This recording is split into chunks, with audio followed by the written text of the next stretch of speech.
এখানে আদালতে বিচারাধীন বিষয় আছে। বিগত যে বিষয়টি নিয়ে আন্দোলন চলছে সেটার যে মামলা ছিল সেই মামলায় স্থানীয় সরকার বিভাগ পক্ষভুক্ত ছিল না এবং রায়ও স্থানীয় সরকার বিভাগের প্রতি কোনো নির্দেশনা ছিল না, এটা আপনারা জানেন। এবং যেহেতু নানা ধরনের আইনি জটিলতা তৈরি হয়েছে, ম্যাচ সংক্রান্ত জটিলতা তৈরি হয়েছে, চাঁদাবাজি ও দুর্নীতির অভিযোগ এনে বৈষম্য বিরোধী ছাত্র আন্দোলনের রংপুর জেলা ও মহানগর কমিটির 16 নেতা পদত্যাগ করেছেন। বৈষম্য বিরোধী ছাত্র আন্দোলনের রংপুরের কয়েকজন শীর্ষ নেতার বিরুদ্ধে দুর্নীতি, চাঁদাবাজি, টেন্ডারবাজি, জমি দখল, নিয়োগ বাণিজ্য সহ বিভিন্ন অভিযোগ করে পদত্যাগের ঘোষণা দেন 16 নেতাকর্মী। এ সময় এই প্ল্যাটফর্ম ছাড়ার ঘোষণা দেন আরও অর্ধশতাধিক কর্মী। রংপুর জেলা শিল্পকলা একাডেমি চত্বরে গতরাতে সংবাদ সম্মেলন ডেকে তারা পদত্যাগের ঘোষণা দেন। পদত্যাগপত্রে রংপুর জেলা কমিটির আহ্বায়ক ও সদস্য সচিব সহ কিছু নেতার বিরুদ্ধে ওঠা দুর্নীতি, ক্ষমতার অপব্যবহার ও অনৈতিক কর্মকাণ্ডের অভিযোগ এবং তার সপক্ষে পাওয়া কিছু কাগজপত্র প্রদর্শন করেন তারা। পদত্যাগকারীরা অভিযোগ করে বলেন, আন্দোলনের মূল চেতনা ও আদর্শের সম্পূর্ণ পরিপন্থী হওয়ায় তারা এই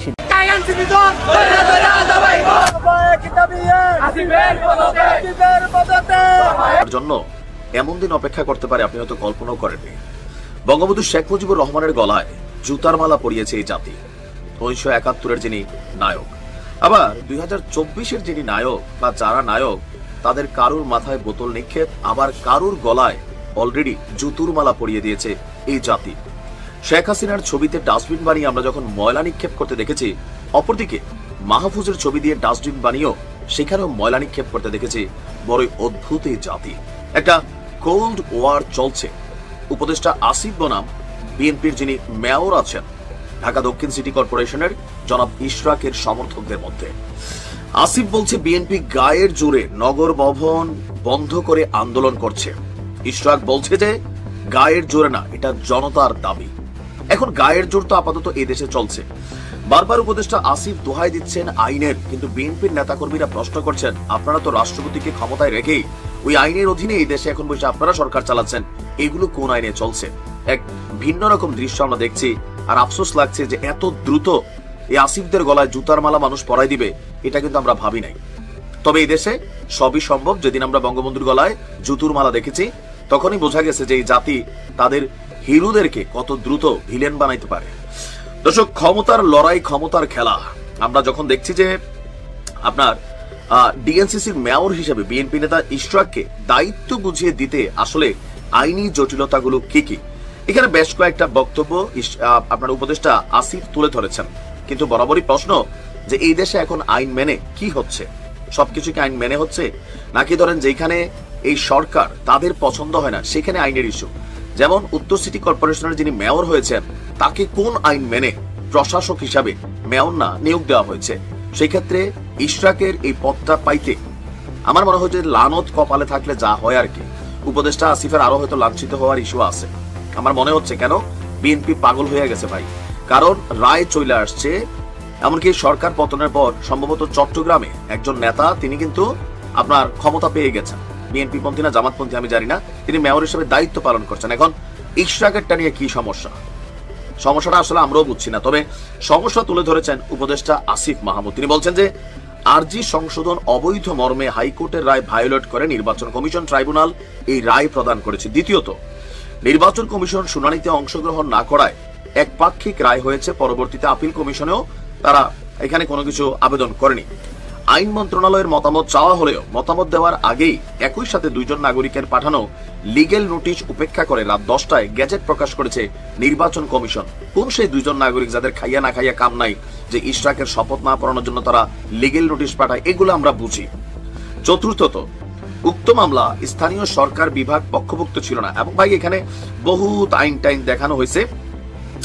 এখন সর্বশেষ আমরা দেখছি যে এই সিটি কর্পোরেশন ইস্যুতে আপনার বিএনপির পক্ষ থেকে যেই কঠিন ঘোষণা দেওয়া হয়েছে, ইশরাক বলছে তো মরবে নয়তো সেইখানে থাকবে। বুঝতে পারছেন, বিএনপির নেতাকর্মীরা গত কয়েকদিন উপদেষ্টা আসিফরে এই দক্ষিণ সিটি কর্পোরেশনে সে তার অফিস করে, তাকে ঢুকতে দেয় না। আজকে 4 থেকে 5 দিন তার কার্যক্রম স্থবির। আসিফও সেখানে ভয়ে যায় না, কারণ এই জুতার মালা আসলে প্রকৃতপক্ষে সরাসরি, কারণ মবের যুগ চলতেছে, বোঝেন নাই?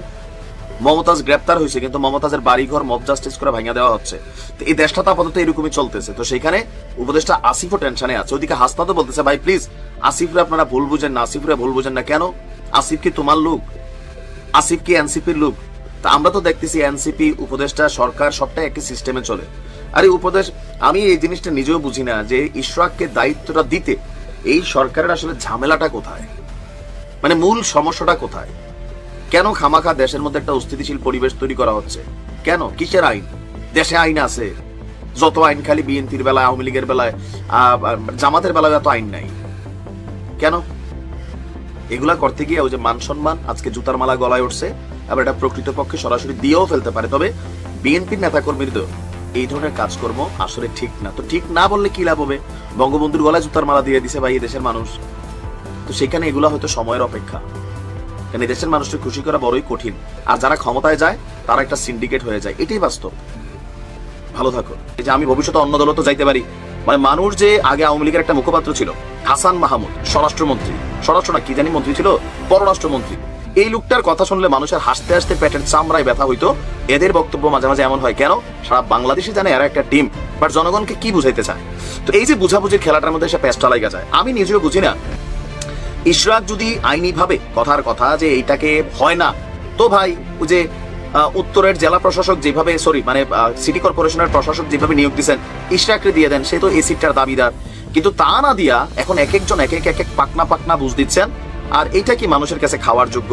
বিএনপিরও এখন সময় আসছে অস্তিত্বের লড়াই, সম্ভবত মেয়র হিসাবে এই মুহূর্তে যিনি আদালতের রায় পেয়ে গেছেন, নির্বাচন কমিশনের প্রজ্ঞাপন রায় পেয়ে গেছেন, মেয়র ইশরাকের।